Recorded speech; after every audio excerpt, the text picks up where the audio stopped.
magician and investigator of psychic phenomena. Don't laugh, this is science. For 25 years, Randi has explored the world of the paranormal and tested claims of supernatural powers. Now Randi journeys to Russia to challenge psychics never before seen in the West.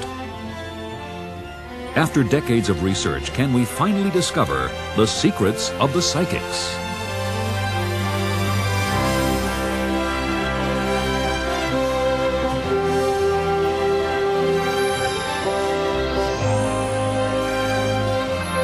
Funding for NOVA's 20th anniversary season is made possible by Lockheed, America's aerospace company, supporting math, science, and engineering education for national technology leadership. And Johnson & Johnson, the signature recognized around the world for commitment to quality healthcare products for the entire family.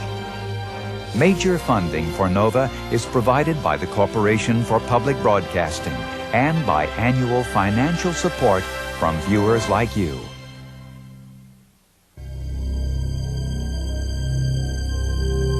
From the earliest days, man has believed that dreams and the supernatural are in some way real. All over the world, psychics demonstrate powers that their followers accept as modern-day miracles. Мы расслабляем каждую клеточку своего сознания, каждую клеточку своего «я». Here in Moscow, psychic healers treat the sick with chants and incantations.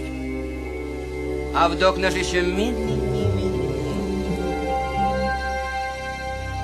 And in the Philippines, psychic surgeons perform operations without knives.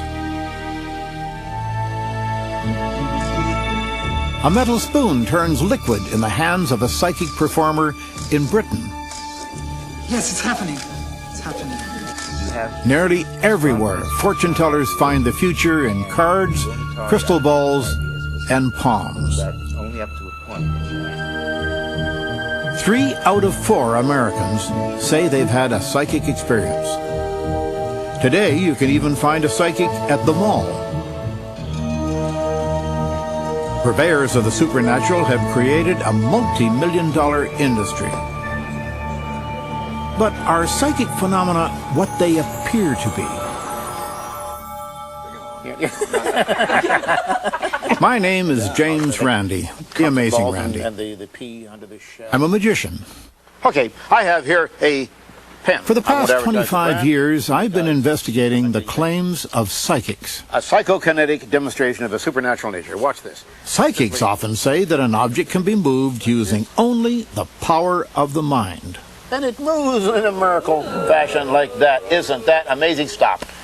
Stop. Magicians can produce the same effect. Of course, I was just blowing on the pen.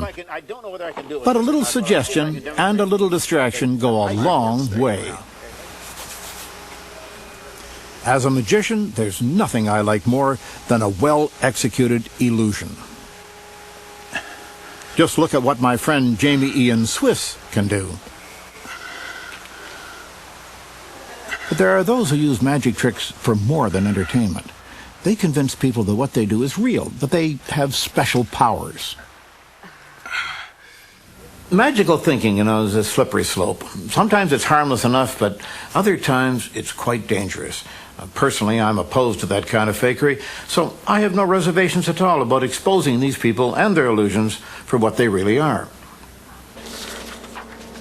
I've investigated the claims of hundreds of psychics. People aren't always happy with my conclusions, but I do have my supporters. In 1986, I was honored with a MacArthur Award. Unfortunately, most of the prize money went into defending myself against a series of libel suits related to one of my earliest and most controversial investigations. The subject was Uri Geller, a young Israeli who claimed to have supernatural powers.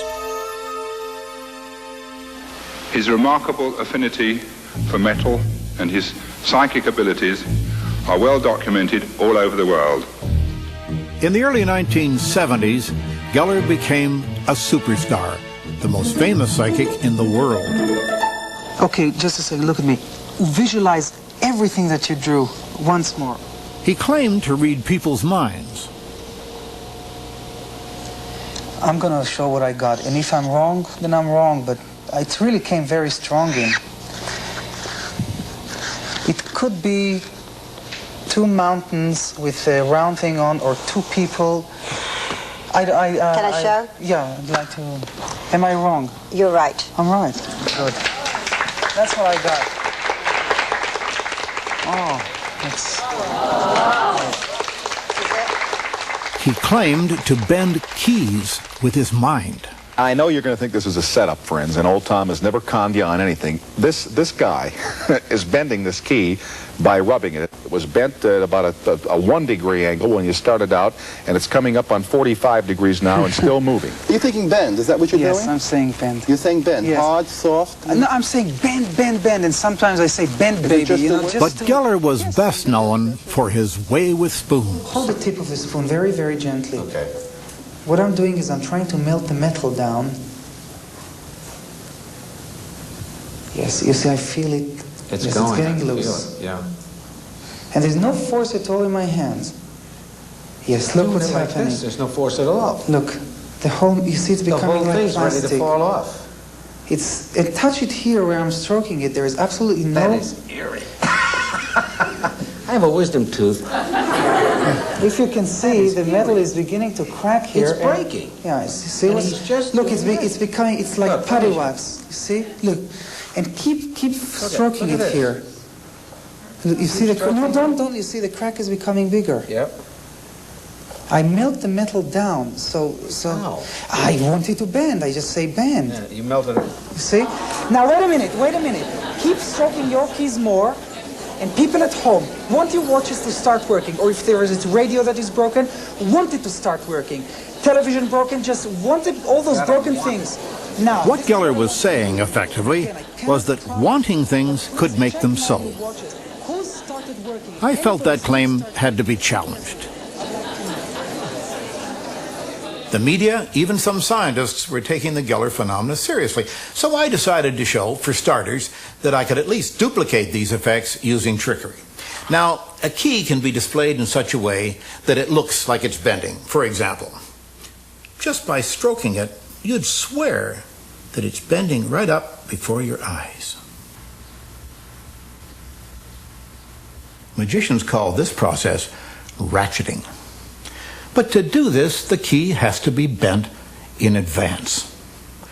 The hard part, of course, is how to go about bending the key without letting them catch you. Now, there are several ways. I could, for example, take it and press the tip against the top of the table. That would do it. Or, in shifting my chair backwards or forwards, as I just did, I could have taken it and dropped it below the level of the table and pressed the tip on the chair I'm sitting on, which is exactly what I just did. Did I fool you? Mentalists have been duplicating hidden drawings for years. If Mr. Geller had chosen to use trickery, he could have used any of a number of techniques. One favorite involves turning your back and covering your eyes while the drawing is being made. Now, I've always wondered why you would cover your eyes while your back is turned.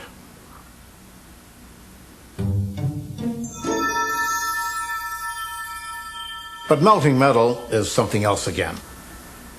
It's done something like this. And it gets soft. So I say to it, bend, bend, bend, and it bends. Of course, it does take a little preparation. In fact, it takes a lot of preparation. Now, this isn't proof positive that other demonstrations aren't the result of supernatural power, but isn't this a more reasonable explanation? And then, of course, there was Mr. Geller's appearance on The Tonight Show. I got a call after they booked him to appear. Would you welcome, please, Uri Geller. Johnny had been a magician himself and was skeptical.